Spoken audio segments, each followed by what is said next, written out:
Bapak Ibu silahkan duduk. Selamat pagi dokter. Iya. Selamat pagi, saya Dokter Wulan. Ada keperluan apa ya Bapak Ibu datang ke sini? Jadi begini dokter, ini suami saya ini tiba-tiba jadi susah tidur, jadi gampang marah, mudah tersinggung, padahal sudah konsultasi ke psikolog. Kira-kira gimana ya dok? Baik, kalau boleh tahu Bapak Ibu namanya siapa dan usianya berapa? Saya Pak Widodo, usia 66 tahun. Ya, saya istrinya, saya Bu Widya, 62 tahun. Baik, Bapak Widodo ya. Pak Widodo, ada keluhan apa yang bisa di-sharing di sini? Itu dok, kalau yang saya merasa itu cuma saya susah tidur aja sih dok. Oh, sudah berapa lama itu susah tidurnya? Kalau saya tidak salah ingat itu 1 bulanan dok. Oh, sekitar 1 bulan 1 ya. bulan benar dok. Kalau boleh tahu 1 bulannya itu selalu timbul atau kayak hilang timbul gitu? Jadi selalu setiap hari nggak bisa tidur atau kadang bisa, kadang enggak? 1 bulan ini ya hilang timbul sih dok. Jadi kadang bisa tidur, kadang tidak. Cuma kalau saya hitung-hitung sih lebih banyak nggak bisa tidurnya dok. Oh begitu. Selain nggak bisa tidur, ada keluhan lain? Apa karena susah tidurnya itu ya dok? Jadinya gampang marah, sedikit-sedikit tersinggung, marah. Seperti apa ya dok? Selama ini sudah pernah berobat belum? Kami hanya cek-cek konsultasi online. Iya dok. Tapi tidak ada perubahan, tips-tipsnya sudah kita ikuti, tapi tidak ada perubahan. Apa ada faktor yang memperberat atau memperingan keluhan dari Pak Widodo ini? Kayaknya apa ya? Apa ya? Bapak ini memang sudah pensiun, tapi memang baru sih dok. Jadinya di rumah terus saat ini. Sebelumnya kegiatannya apa Pak Widodo? Bekerja sebagai apa? Saya itu dulu kerjanya di bank dok. Bapak ini dulu manajer dok, jadi banyak aktivitasnya waktu kerja. Sibuk ya sebelumnya ya. Setelah itu sudah berapa lama mulai pensiunnya? Apa ya? Maya? Kayak kurang lebih 7 7 bulan. Oh sekitar 7 bulan. Setelah dari 7 bulan itu sampai sekarang kegiatan Bapak sehari-hari apa? Ya cuma itu ya, bantu-bantu di rumah aja. Tidak terlalu banyak kegiatan sih, lebih banyak di rumah. Diam di rumah sih dok. Banyak diam di rumah ya. Kalau selain ada gangguan tidur, ada mudah tersinggung, apa ada perasaan lain seperti cemas, sedih atau takut atau mungkin ada perasaan malu seperti itu? Kalau yang dari saya rasakan ya dok ya, kalau takut sih enggak sih dok. Cuma saya itu ya cemas sedikit-sedikit ada lah. Wajar sih menurut saya dok. Saya kan sudah usianya tidak muda lagi ya dok ya. Baik, Bapak sebelumnya pernah mengalami keluhan yang serupa di masa lalu? Kalau saya ingat-ingat sih tidak pernah sih dok. Saya juga tidak pernah berobat ke layanan seperti ini. Cuma itu sih dok, saya tuh bingung sama istri saya. Kenapa sampai istri saya itu membawa ke, maaf ya dok ya, ke tempat seperti ini. Kayak seolah-olah saya itu kayak, maaf gangguan jiwa seperti itu dok. Padahal saya kan enggak ya dok ya. Baik, kalau menurut Bapak sendiri, kenapa Ibu membawa Bapak ke sini? Ya, nggak tahu dok. Cuma saya di rumah itu ya banyak, ya itu susah tidurnya, sama ya ada cemas sedikit lah dok. Cuma ya itu dok, menurut saya nggak perlu sampai dibawa ke sini. Saya itu bisa ngatasin banyak hal dok. Saya kan dulu, maaf ya dok ya, saya kan dulu manajer di bank gitu dok. Tentu permasalahan besar tuh banyak yang saya atasin sendiri. Ya, kalau permasalahan kecil kayak gini mah bisa lah saya atasi, cuma saya butuh waktu saja dok gitu. Ya kan seharusnya kan gitu. Seperti ini dok, apabila di rumah kita berdiskusi, ujung-ujungnya selalu menjadi berantem seperti Ya ini. kalau menurut saya kan bisa sih. Iya, Kita Ibu lihat Bapak dulu tenang dokternya. dulu ya. Kalau saya lihat kan memang jabatan Bapak dulu jabatan yang penting dan butuh tanggung jawab yang besar ya. Dan saya dengar juga Bapak seorang manajer yang hebat dan dipandang oleh banyak orang. Selain itu, setelah itu kan tiba-tiba Bapak tidak ada kegiatan tidak sebelumnya kan sibuk, terus tidak ada kegiatan seperti itu ya Bu ya di Iya rumah. betul, di rumah jadinya nggak ngapa-ngapain. Selain itu ada kegiatan nggak Pak yang Bapak lakukan kok tiba-tiba jadi tidak bersemangat Bapak lakukan lagi? Kalau dulu sih ini dok, saya itu suka sepedaan gitu, gowes itu loh dok. Cuma ya entah kenapa kira-kira ini ya kurang serak lagi sih, kurang cocok lagi. Selain misalnya goes seperti itu, mungkin kalau dari saran dari saya ya Pak ya, mungkin bisa cari hobi baru seperti itu. Apa ada hobi-hobi baru yang bisa dilakukan sama Bapak sama Ibu? Kalau di rumah nih dok, kita tuh baru aja bikin kebun baru ya Pak. Cuman Bapak nggak mau ikut, saya aja yang ngerjain tanam-tanam sayur, tanam-tanam anggrek. Cuman saya aja, Bapak nggak mau ikut. Oh gitu, mungkin Bapak bisa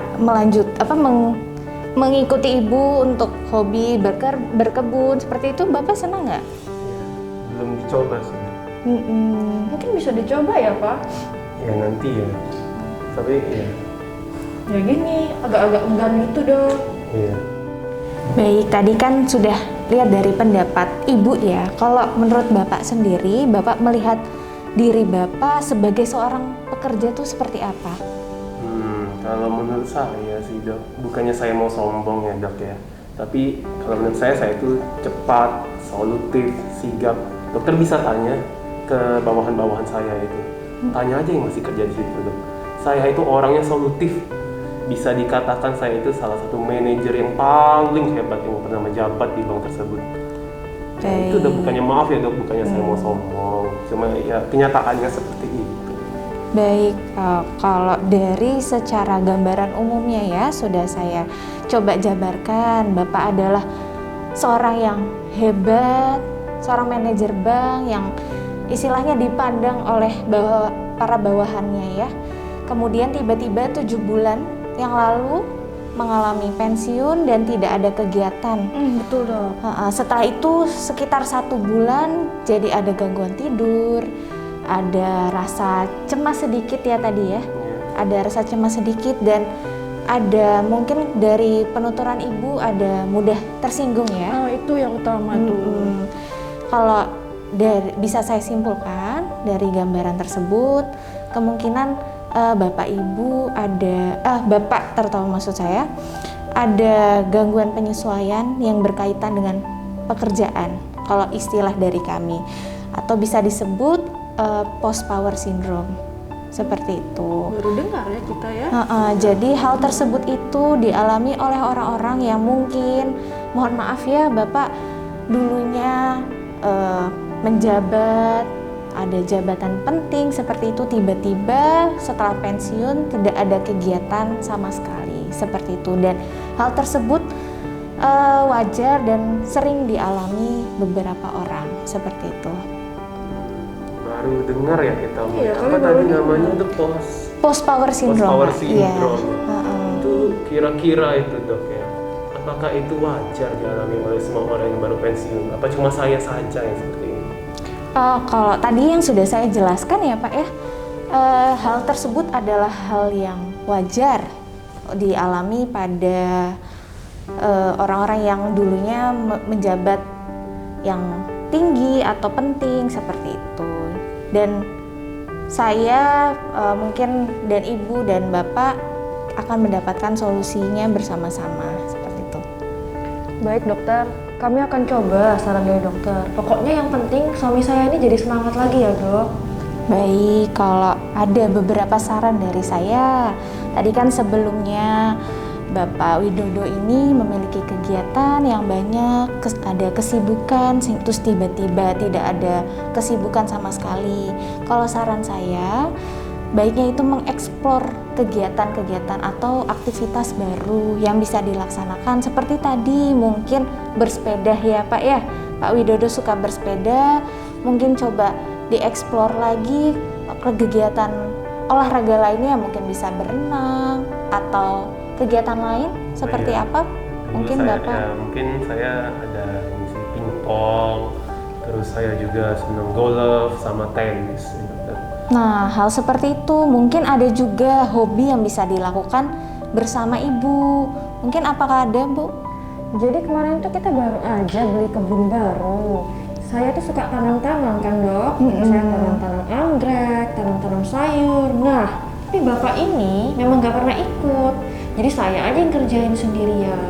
Apa boleh saya ajak bapak untuk ikut tanam-tanam di kebun baru kita? Nah, ya itu bagus banget Ibu. Jadi selain berolahraga, bisa juga berkebun seperti itu. Jadi selain ada aktivitas baru, Bapak juga bisa sharing ke Ibu sebagai ya cerita aja. Apalagi Ibu ini kan sudah lama ya menemani Bapak. Sudah berapa lama? Mohon maaf pernikahannya? Udah 40 tahun. Nah, sudah lama sekali, tapi kok kalau saya melihat Bapak Ibu ada permasalahan masalah komunikasi ya. Jadi mungkin dengan Bapak Widodo ikut berkebun dengan Ibu, bisa sambil sharing dan bisa menceritakan apa yang dirasakan oleh Pak Widodo, seperti itu. Baik dokter, saya akan lebih tanggap terhadap keluhan-keluhan suami saya ya dok. Ya, nanti saya coba ya Pak ya. Ikut kebun ya Pak ya. Sering ngobrol juga. Selain itu juga bisa dilakukan mungkin Pak Widodo kan ada teman kuliah, ada teman SMP atau SMA, mungkin bisa melakukan reuni dengan teman-temannya. Udah lama ya dok nggak ketemu. Mungkin bisa jadi salah satu masukan. Jadi kalau dari masalahnya Bapak itu kan, kalau dari gangguan psikiatri sendiri, untuk terapinya kami biasanya menyeluruh seperti itu. Jadi selain terapi obat, mungkin kalau Bapak kan ada keluhan sulit tidur ya Pak Widodo ya, kita bisa lakukan dari sisi psikologisnya, ada dukungan dari keluarga. Jadi selain ibu juga, anak-anak juga. Anaknya ada berapa? Bapak, Ibu? Ada 4 dong. Masih ya, tinggal di rumah semua? Udah mencar, nggak ada yang sama kita, di beda-beda kota ya Pak? Iya, sudah mencar. Mungkin bisa video call sama anak-anaknya, atau udah punya cucu? Ada sih dok, ada 3 dok. Nah, bisa mungkin sambil video call sama cucu ya Pak ya, jadi kan seneng hatinya juga, nggak diem aja di rumah seperti itu ya. Baik dok. Baik, tadi kan sudah saya jelaskan bisa Bapak reuni dengan teman-teman lamanya, atau bisa melakukan aktivitas sosial di luar, mungkin ikut perkumpulan di rumah. Ada perkumpulan seperti itu, biasanya bapak-bapak ada perkumpulannya. Sepertinya ada sih, cuma kita memang nggak cari tahu ya Iya, dok. mohon maaf, kemarin kan saya disibukkan dengan kerja, bukannya apa-apa ya dok ya. Jadi untuk masalah sosialisasi tetangga, ya kami akui agak kurang sih. Agak kurang, betul juga ya Pak. Nanti kita coba deh cari-cari tahu. Ya, ada benernya ya mungkin. Iya. Nanti ya apa ya, sosialisasi lebih lah ya. Jadi ada aktivitas sosial yang bisa Bapak ikuti, mungkin di sekitar rumah, atau misalnya Bapak mulai ikut kegiatan lain atau ikut perkumpulan lain seperti itu, sehingga dengan kegiatan tersebut Bapak juga bisa mengalihkan pikirannya mengenai pekerjaan Bapak yang dulu seperti itu. Baik, akan kami coba ya Pak untuk kedepannya. Nanti kami coba ya. Untuk terapi setelah ini dok, kedepannya rencananya kira-kira akan seperti apa ya dok? Oke, jadi kan tadi selain terapi obat, dukungan dari keluarga, kami akan melakukan sesi pendekatan secara psikis seperti itu. Jadi itu disebut CBT atau Cognitive Behavior Therapy. Jadi pada intinya CBT ini untuk merubah pikiran dan perilaku Bapak dari awalnya negatif seperti itu, mungkin ya jadi mudah tersinggung. Nah, akan beralih ke perilaku dan pikiran yang positif. Namun untuk sesi terapi ini perlahan-lahan, sehingga ada beberapa pertemuan yang kita harus ikuti, mungkin sekitar 2-8 pertemuan seperti itu. Bagaimana Bapak Ibu? Kalau saya sih tertarik ya, karena ini untuk kebaikan Bapak gitu. Kalau Bapaknya sendiri gimana? Mau coba nggak, Pak? Ya, mungkin nggak ada salahnya ya, kita coba. Boleh, nggak apa-apa. Baik, apakah ada pertanyaan? Untuk saat ini saya sih udah cukup jelas ya dok ya, terus soal terapinya, rencana kedepannya udah cukup jelas. Kalau Bapak gimana? Ada yang mau ditanya nggak? Ya, jelas ya, untuk saat ini. Oke, jadi ya tadi saya ulangi ya, ada sesi terapi seperti ini, mungkin ada berlangsung beberapa menit, dan seperti ini ada 2-8 terapi sesi seperti itu. Jadi nanti saya butuh kerja sama Bapak dengan Ibu untuk terus mengikuti sesi ini. Baik, untuk sesi hari ini sudah berakhir. Saya minta kerjasamanya untuk Bapak dan Ibu untuk melanjutkan di sesi terapi selanjutnya ya. Baik, terima kasih banyak ya dokter. Sampai Iya, ketemu sama-sama. lagi ya di sesi selanjutnya. Iya. Terima kasih. Semoga lekas sembuh ya Pak. Semoga ini bermanfaat buat Bapak. Amin. Terima kasih.